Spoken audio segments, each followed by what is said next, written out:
1736. Throughout the year, the Russian-Turkish War has been raging, in which luck accompanies the army of the Russian Empire.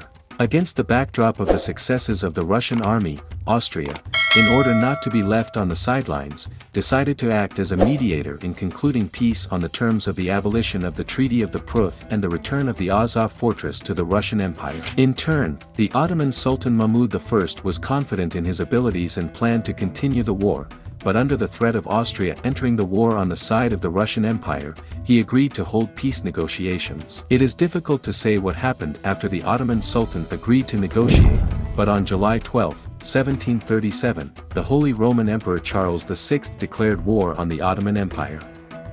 On the same day, the imperial army under the command of Friedrich Heinrich von Seckendorf, which was concentrated on the border with the Ottoman Empire, launched an offensive. Since the main forces of the Ottoman army were involved in the war against the Russian Empire, the Austrians managed to occupy the city of Nis without encountering serious resistance. At the same time, a separate corps of the Austrian army reached the outskirts of the city of Banja Luka and began its siege. Knowing that the Ottomans would need time to organize their defense and attempt to launch a counterattack, the Austrians decided to act quickly. Von Wallace's corps, sent from Transylvania, was able to occupy Wallachia, which had practically no Ottoman garrisons, without encountering resistance. Unfortunately for the Austrians, the Ottomans were able to quickly gather their forces and on August 4 attacked the Austrian corps besieging the city of Banja Luka. The Austrians, who did not expect an Ottoman attack, were defeated and were forced to retreat across the Sava River. Since the Austrians did not have enough forces to organize a second attack on Banja Luka, they decided to focus all their attention on the main direction of the attack and occupy as much territory as possible. As part of the execution of its plan, the command of the Austrian army gave the order to a 9,000-strong corps under the command of Ludwig Andreas von Khevenhuller to occupy the Vidin fortress. Arriving in the vicinity of Vidin, the Austrians discovered that the city was defended by a large Ottoman garrison. Since Vidin had impressive fortifications that were impossible to take by storm without prior preparation, von Khevenhuller decided to begin siege operations. The siege of the city progressed rather slowly, and on September 28, a 16,000-strong Ottoman army arrived in the vicinity of Vidin under the command of Haji Ivaz Mehmed Pasha, who was in a hurry to help the city's garrison. Without wasting any time, the Ottomans immediately attacked the Austrian camp, and despite the fact that they failed to defeat the Austrians, Mehmed Pasha was able to force them to leave the vicinity of Vidin. The Austrian army retreated to Wallachia. In turn, the Ottomans began pursuing the enemy, planning to force a new battle on him.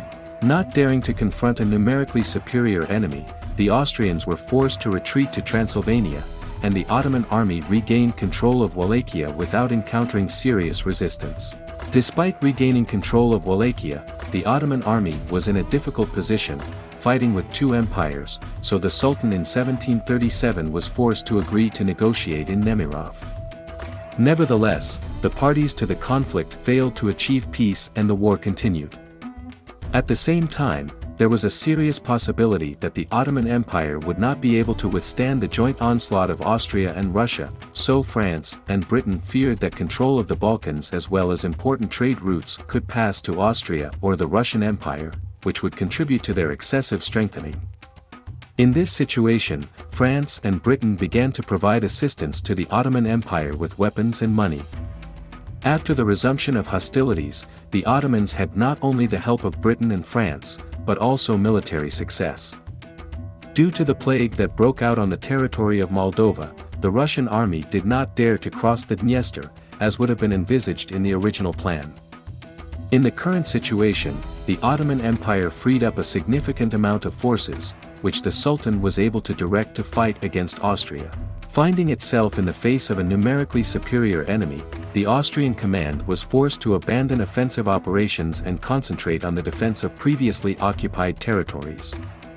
In turn, the Ottomans decided to take advantage of the favorable situation and directed all efforts to oust the Austrian army from Serbia. It is important to mention that the Ottoman artillery, strengthened with the help of France, significantly expanded the capabilities of the Ottoman army both on the battlefield and when storming fortresses. The appearance of powerful artillery by the Ottomans was a very unpleasant surprise for the Austrian army, which planned to hold back the onslaught of a numerically superior enemy by going on the defensive.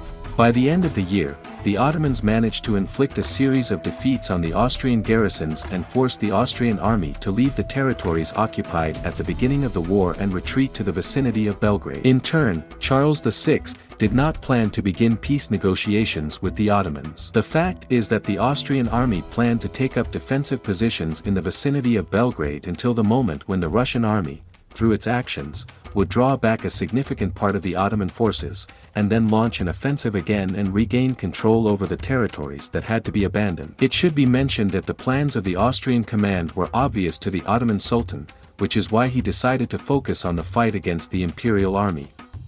By the summer of 1739, a 40,000-strong imperial army, led by George Olivier von Wallace, had gathered in the vicinity of Belgrade. In turn, the Ottomans, inspired by their successes, decided to completely oust the Imperials from Serbia. For these purposes, an army of 80,000 was assembled, led by Ivaz Mehmet Pasha. On July 21, von Wallace received news that a large Ottoman army was moving towards Belgrade. Deciding to act like Eugene of Savoy, who gained worldwide fame precisely thanks to his victories over the Ottomans, von Wallace ordered his army to quickly move towards the enemy in order to attack the Ottomans at a time when they were not ready for battle. The Austrians were in a hurry and therefore chose the path of attack very poorly. When the advanced detachments of the Austrian cavalry spotted the enemy on July 22, they unfortunately discovered that they were in a ravine between two heights. The Ottoman infantry blocked their exit from the ravine, and Ottoman artillery was stationed on the heights, ready for battle. Deciding to use the effect of surprise and forcefully clear the exit from the ravine, the Imperial cavalry decided to attack immediately, without waiting for their infantry to approach. The Imperial cavalry quickly attacked, but the Ottoman infantry, which by this time had managed to strengthen its positions, was able to hold back the enemy's onslaught.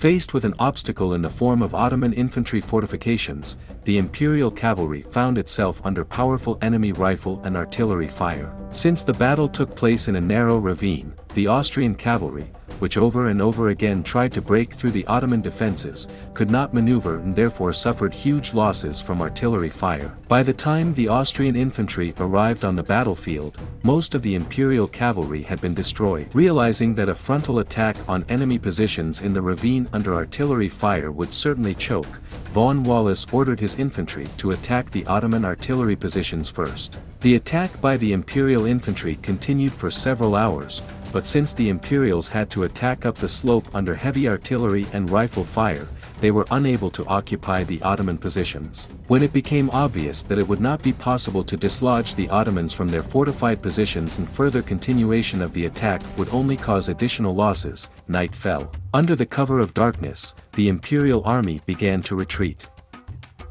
Nevertheless, already on July 25, the Ottoman army reached the outskirts of Belgrade and began siege operations. Despite the fact that Belgrade could boast of excellent fortifications, and therefore could withstand a long siege, the Holy Roman Emperor Charles VI, having learned about the defeat of von Wallace's army, ordered peace negotiations to begin urgently. Realizing that the Austrians urgently needed peace, the Ottomans agreed to peace negotiations, which Austria began without the consent of the Russian Empire. Despite the fact that the Ottomans were very interested in Austria's withdrawal from the war in order to concentrate their efforts on the fight against the Russian Empire, they put forward very harsh conditions to the Austrians, which Charles VI had to agree to. Under the terms of the peace treaty, all of Serbia and the city of Belgrade came under Ottoman control. This ended another Austro-Turkish war. If you liked this video, be sure to subscribe to my channel and click on the bell so as not to miss new videos.